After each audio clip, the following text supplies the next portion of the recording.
Breaking లో చూసాం. తెలంగాణలోని జోగులాంబ గద్వాల జిల్లాకు చెందిన ఓ ప్రైవేట్ సర్వేయర్ దారుణ హత్యకు గురయ్యాడు. పెళ్లైన నెలకే ఘోరం జరిగింది. దీని వెనక భార్య, ఆమె తల్లి, ప్రియుడి హస్తం ఉన్నట్టుగా తెలియరావడం తీవ్ర కలకలం రేపుతోంది. వివాహానికి ముందే ఉన్న అక్రమ సంబంధమే ఈ హత్యకు దారితీసినట్లు పోలీసుల విచారణలో వెల్లడైంది. జోగులాంబ గద్వాల జిల్లాకు చెందిన తేజేశ్వర్ ప్రైవేట్ సర్వేయర్గా పనిచేస్తున్నాడు. అతనికి ఏడాది ఫిబ్రవరి 13న కర్నూలుకు చెందిన ఐశ్వర్యతో వివాహం జరిగింది. పెళ్లికి కేవలం 5 రోజుల ముందు ఐశ్వర్య మిస్ అవడం కలకలం రేపింది. కర్నూలులోని ఓ ప్రముఖ బ్యాంకులో పనిచేసే ఉద్యోగితో ఆమెకు సంబంధం ఉందని, అతనితోనే వెళ్లిపోయి ఉంటుందని అంతా భావించారు. కానీ ఫిబ్రవరి 16న ఐశ్వర్య తిరిగి ఇంటికి వచ్చి తేజేశ్వర్తో ఫోన్లో మాట్లాడింది. తనకెవరితోనూ ప్రేమ వ్యవహారం లేదని, కట్నం కోసం తల్లి పడుతున్న ఇబ్బందులు చూడలేకే స్నేహితురాలు ఇంటికి వెళ్ళిపోయానని చెప్పింది. నువ్వంటే నాకు చాలా ఇష్టం అంటూ కన్నీళ్లు కూడా పెట్టుకోవడంతో తేజేశ్వర్ ఆమె మాటలు నమ్మాడు. తల్లిదండ్రులు వద్దంటోన్న వారిని ఒప్పించి మే 18న ఐశ్వర్యను వివాహం చేసుకున్నాడు.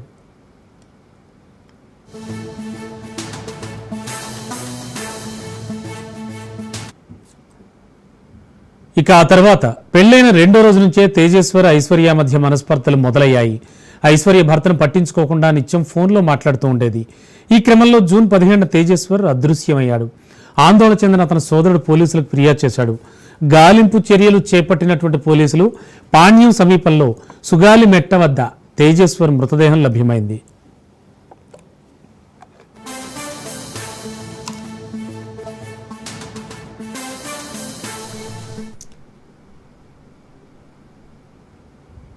ఇక తేజేశ్వర్ కుటుంబ సభ్యులు ఐశ్వర్యపై అనుమానం వ్యక్తం చేయడంతో పోలీసులు ఆమెను, ఆమె తల్లిని అదుపులోకి తీసుకుని విచారించారు.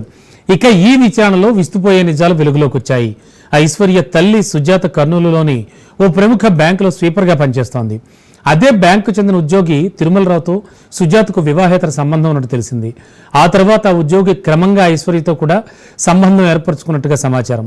తేజేశ్వర్తో వివాహం జరిగిన తర్వాత కూడా ఐశ్వర్య ఆ బ్యాంక్ ఉద్యోగితో ఏకంగా 2000 సార్లు ఫోన్లో మాట్లాడినట్టు పోలీసులు కాల్ డేటా ఆధారంగా గుర్తించారు.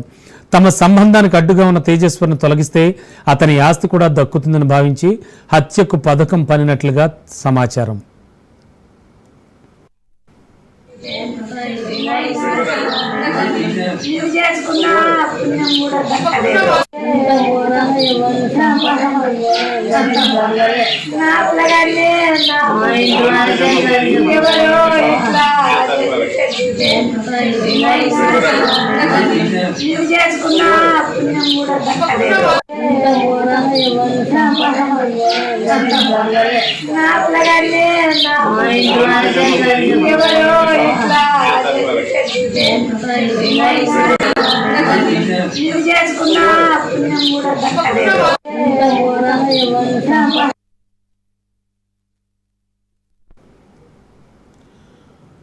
పథకం ప్రకారం జూన్ 15న కొందరు వ్యక్తులు తేజేశ్వర్ని కలిశారు. తాము 10 ఎకరాల పొలం కొంటున్నామని, దాన్ని సర్వే చేయాలని చెప్పి గద్వాల్లో అతను కారులో ఎక్కించుకు తీసుకెళ్లారు.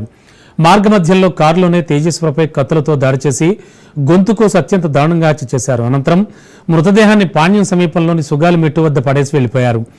ఈ దారుణ ఘటనలో ప్రధాన సూత్రధారిగా భావిస్తున్న బ్యాంకు ఉద్యోగి ప్రస్తుతం పరారీలో ఉన్నాడు. పోలీసులు ఐశ్వర్య, ఆమె తల్లి సుజాతను ఇప్పటికే అరెస్ట్ చేసి విచారణకు పంపించారు. ఈ హత్య వెనుక ఇంకా ఎవరన్నా ఉన్నారా అనే కోణంలో కూడా దర్యాప్తు చేస్తున్నారు.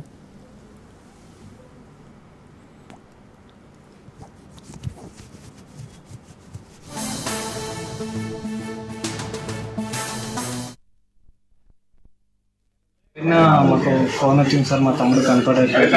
అయితే జూన్ 18న నేను పోలీస్ స్టేషన్లో పిటిషన్ ఇవ్వడం జరిగిన తర్వాత పోలీసులు కూడా డైరెక్ట్ స్పీడ్గానే చేస్తున్నారు. చేసిన తర్వాత ఇంట్లో వాళ్ళు అడిగారు సార్, నీకు ఎవరి మీద అనుమానం ఉందా అని. అయితే అమ్మాయి వాళ్ళ అమ్మ, తర్వాత వాళ్ళ మామయ్యపై అనుమానం ఉండే ఆయన పోలీస్ స్టేషన్లో చెప్పాను సార్. వాళ్ళు అదే కోణంపై దర్యాప్తు చేపట్టారు. అమ్మాయి వాళ్ళ కాల్ డాటా ద్వారా కర్నూలులో వాళ్ళ అమ్మ పనిచేసే బ్యాంకు మేనేజర్కి ఇద్దరికి సంబంధం ఉందని తెలిసింది. ఈ అమ్మాయికి మా తమ్ముడికి ముందుగానే మ్యారేజ్ అని అనుకున్నాం సార్. వాళ్ళు మా ఇంటికి వచ్చి మాట్లాడి ఎంగేజ్మెంట్ చేసి డిసెంబర్ 20కి ఎంగేజ్మెంట్ చేసాం. తర్వాత నెక్స్ట్ మంత్ ఫిబ్రవరి 13కి మ్యారేజ్ అనుకున్నాం సార్. మ్యారేజ్ ఒక 5 రోజులు ఉన్నాక 7 days ఉన్నాక అమ్మాయి ఇంట్లోకి వెళ్ళిపోయిందని చెప్పి ఇన్ఫర్మేషన్ వచ్చింది సార్. తర్వాత నాకు అనిపించింది ఒక పెళ్లి క్యాన్సిల్ చేయాలి ఒక అమ్మాయి అంటే చాలా ధైర్యం కావాలి. అప్పట్లోనే అర్థమైంది ఈ అమ్మాయికి పలానా బ్యాంక్ మేనేజర్కి ఇద్దరికి ఎఫ్ఐఆర్ ఉందని అర్థమైంది.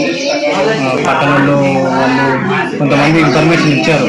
కన్ఫర్మేషన్ చేసుకున్నాంలే అనుకున్న తర్వాత మా తమ్ముడికి చెప్దామని అనుకున్నాను సార్. అంత టైం మా తమ్ముడు నాకు ఇవ్వలేదు. పోయిన మంత్ 18వ తారీఖు వివాహం చేసుకున్నాను సార్, ప్రేమ వివాహం చేసుకున్నాను. అయినా కూడా నేను ధైర్యం చేసి మా తమ్ముడికి చెప్పాను సార్, ఇట్లా అమ్మాయికి పేరు ఉందని కూడా చెప్పాను. చెప్తాడు మా తమ్ముడు వినలేదు. అమ్మాయి చాలా మంచిది, మీరు మా పెళ్ళికి అడ్డు రావాలని చూస్తున్నారు.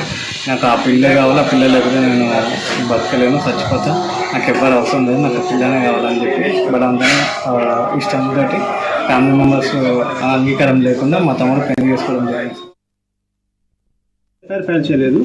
మళ్ళీ ఇక మరుసటి రోజు ఎఫ్ఐఆర్ ఫైల్ చేసి ఇంకా సార్ వాళ్ళు డైరెక్ట్ చేయడం జరిగింది. ఇంకా కాల్ డేటా అవన్నీ బేస్ చేసుకొని వాళ్ళు ప్రొసీడ్ అయ్యారు. దాన్ని బట్టి ప్రొసీడ్ అయిన తర్వాత తెలిసిన ఇష్యూ ఏంటంటే అందులో అమ్మాయి ఇన్వాల్వ్మెంట్ బాగా పెద్దగా అనిపిస్తుంది సార్. ఒక భర్తకి కాల్ చేస్తే మామూలు భర్తకి చేయాలి కానీ కాల్స్ ఎవరో అన్నోన్ పర్సన్కి తిరుమల అనే పర్సన్కి 6 months నుంచి ఆమె కాల్ రికార్డ్స్ పరిశీలిస్తే దాదాపు 2300 కాల్స్ భర్తకేమో 130 కాల్స్ లిస్ట్ ఉంటాయి, కాల్స్ ఉంటాయి.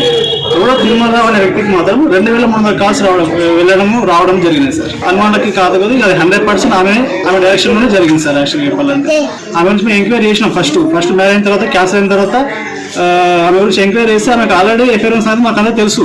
మేము చెప్పినాం అనమాట, ఆల్రెడీ ఆమెకి ఎఫ్ఐఆర్ ఉందని చెప్పినాం. కాకపోతే వాడు బ్యాంక్ మేనేజర్ సంగతి మాకు తెలియదు, ఎఫ్ఐఆర్ సంగతి మాత్రం మాకు తెలుసు. కాకపోతే వాడు పలానా తిరుమల అనే సంగతి మాకు తెలియదు. చెప్పాము మనకి, మన కానీ అసలు వినలేదు. ఆమె మీకు తెలుసా చూసావా అట్లా చెప్పొద్దు అని చెప్పి వాడు వాళ్ళందరూ నోరు ముంచేసినాడు సార్. వాళ్ళందరూ ఇష్టం లేదు, మ్యారేజ్ చేసుకోవడం ఇష్టం లేదు. కానీ వాళ్ళందరూ మమ్మల్ని ఒప్పించి అందరితో ఆమోదంగానే యాక్చువల్ పెద్ద బలగం సార్. అందరూ అన్నదమ్ములు, తమ్ముళ్ళు, అన్నలు, చెల్లెలు పెద్ద బలగం. అందరిని వదిలేసి ఎవరు చెప్పకుండా ఒక 20 మంది కలిసి పోయి పెళ్లి చేసుకుని వచ్చినాం సార్. ఆమె అట్లయినా మంచిగా ఉండదా అంటే మంచిగా ఉండలేదు సార్. వచ్చిన 1 month ఈ విధంగా జరిగింది. 18th పెళ్లి అయితే 17th రోజు ఇట్లా కనపడకుండా పోయిండు. 1 month మాత్రమే సార్ ఆమె మన దగ్గర ఉన్నది మాత్రం.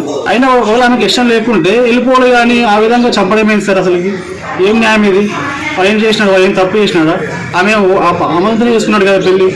ఇది మాత్రం ఖచ్చితంగా మాకైతే న్యాయం చేయాలి సార్.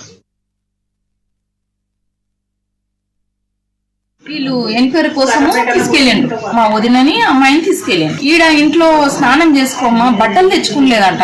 పెళ్ళయి 1 month అవుతుంది, బట్టలు తెచ్చుకోలేదంట. T shirts pants వేసుకుంటుందంట. మేమేం రాలేదు ఇంటికి, చేసి లేదు. కొత్త పెళ్లి పిల్లలు ఎట్లా ఉండాలా, మంచిగా చీరలు కట్టుకొని ఉండొచ్చు కదమ్మా అని వాళ్ళ అత్తమ్మ వాళ్ళ ఆడపిల్ల వచ్చింది అన్నది.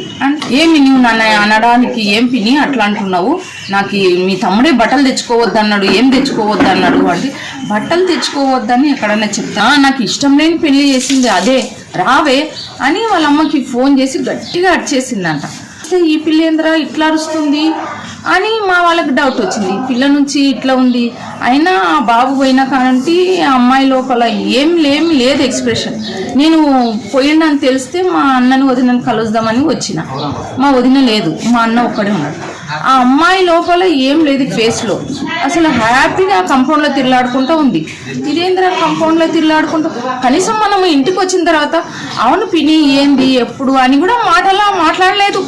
బయట వాళ్ళ పిన్ని వాళ్ళు వచ్చింటే బయటనే తిరలాడుతుంది, కానీ మన దగ్గరకు వచ్చలేదు.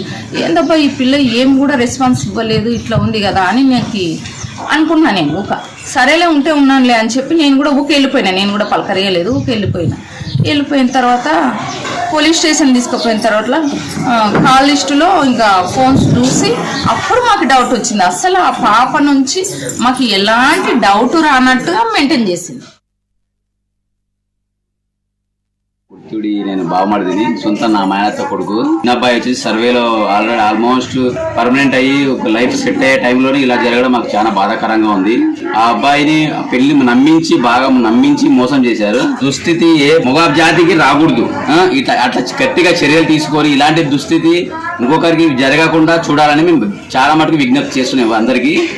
ఎందుకంటే ఇలాంటి దారుణ స్థితిలో నమ్మించి మోసం చేసి, సరే ఒక 2 సంవత్సరాలు అయ్యింది, సరే ఏదో ఫ్యామిలీ విషయంలో జరిగిందంటే అది వేరే విషయం.